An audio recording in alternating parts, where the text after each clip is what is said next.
Joining us is journalist at Novara Media, Michael Walker, and the broadcaster, Albie Amankona. So let's put that question to our expert panel instead. Let's not just have Tom's view on that one. Michael, Davos, yay or nay? Would you accept an invitation? Oh, that's a good question. Probably, as long as it was all expenses paid. And I suppose that's part of the problem with Davos, right? Because the critique of it is you've got the great and the good, the rich and the powerful, and sort of government elites, and then some people from civil society. And people who are cynical about it would say these are people all out for themselves. This is where they sort of organise their interests so that they can maintain their positions of power. They would say, no, this is an important place where we can coordinate for global challenges, climate change, artificial intelligence. It is then unfortunate that it is in one of the most sort of glamorous resorts in the world, and they all go by helicopter. If you wanted to sort of downplay those critiques that you're doing this for yourselves, you might have it somewhere a little bit more humble.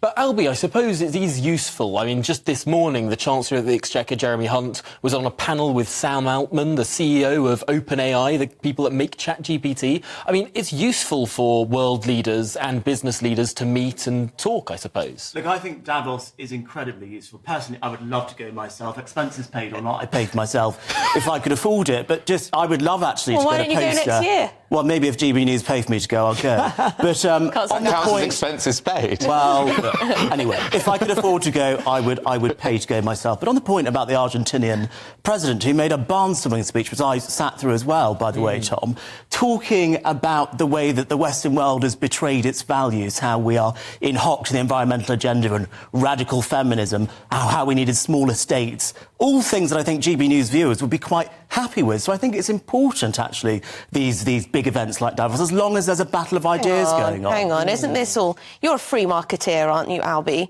Isn't this the worst of lobbying? It's a collusion between big government and big tech, big business, isn't it? No, because so if the Chancellor... if Jeremy Hunt sat down with a big tech boss, right, he's going to come up with regulations that suit that big tech boss. What about the little man? What about the small business people who, you know, don't have that time with senior politicians on the international stage? They don't get a look in. Well, that's what MPs are for, Emily. We have a constituency-based parliament in this country, and local businesses will go and meet with their local MPs, and then those MPs will raise those issues in Parliament. This is just another forum for those discussions to happen, and I think it's an important forum. Michael, do you see why a lot of people have perhaps a great deal of suspicion, even verging on the conspiratorial, about the power that the World Economic Forum has?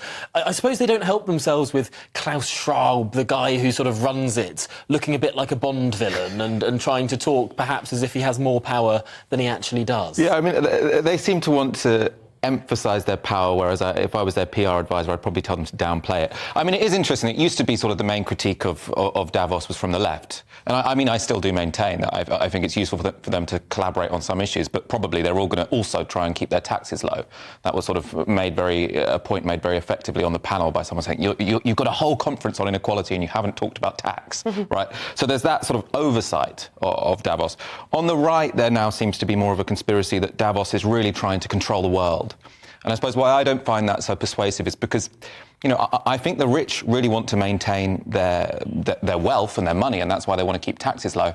I'm not sure they do have this sort of inherent desire to constantly have more power and control how far people's shops are from their homes and their workplaces with a 15-minute city conspiracy. You think the likes of Elon Musk and the big tech bosses, who arguably have more power than some of our politicians and some of our government leaders, you don't think that they are using their platforms as business people to try and shape the world? But to what end? So I suppose... Of course they are. Well, the sort of great reset conspiracy theory is it's sort of like they all want to inject us in vaccines. Well, I think they want to assert some influence, but I think the idea that they all have the same influence, which is to make a sort of perfectly managed, hierarchical society, which is sort of completely rationally organised, and everyone's vaccinated, everyone is in a city with good public transport. I mean, the whole thing just seems a little bit implausible to me. I think they have one shared interest, which is they want to keep their wealth and power, which tends to just mean let's have some government, but not too much government. Let's keep taxes low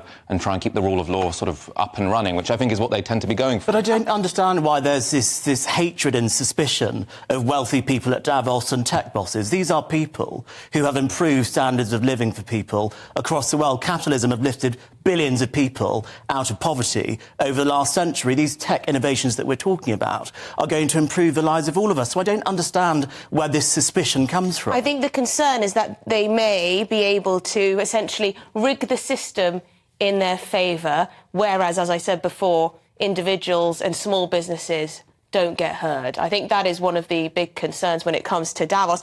It's also become a bit of a performance too. I believe we have a clip of something that happened at Davos. No Cambarro, Anuri, no Camai, no Camwaka, na Anuri, no Yuyuá, na Warron, Chinambo, Panque, Tu Chinam, Chaval aqui, Chinamo Kikirani, Tsai, Chavakirani, Tsai, Makikirani.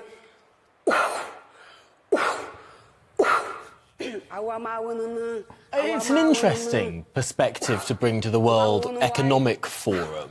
I'm not quite sure what this is meant to be advancing.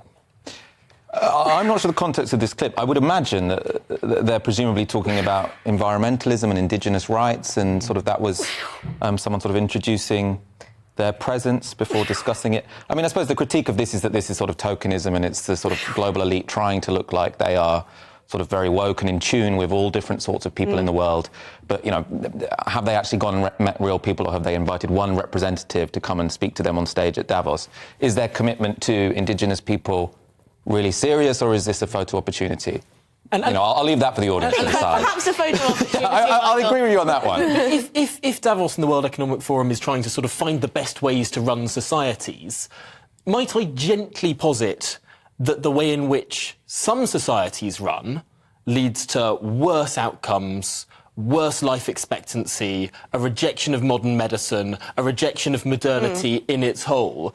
Perhaps if this organisation is trying to say there are good ways to run societies, there are policies that perhaps would be better for people to learn from, and worse ways, why are they lauding a kind of society that seems to reject modernity and reject the Enlightenment and reject those sort of advances that have delivered us longer life expectancies and more wealth and more happiness? You got that all from the clip that we just saw. I'm not really sure that I would deduce from the clip, which looked like some sort of traditional ritual being performed on a stage. I didn't know that I would deduce all of that. Look, I think it's important that all of the different countries at Davos are represented, and lots of different cultures and countries have different customs, and that was just a custom that we saw. And I think if we want to include all the different countries in the world, I think it's important that we include all the different customs. They might think a handshake is very alien. We think that is very alien. But people do different things in different countries, and that's why organisations like Davos and events are so important, where everyone comes together and discusses the pressing issues. So it's just a nice thing. Yes. Essentially. And what's Why wrong not? with nice things? Why not? Nothing We like is wrong nice with things. nice things, but my points re Davos do still stand.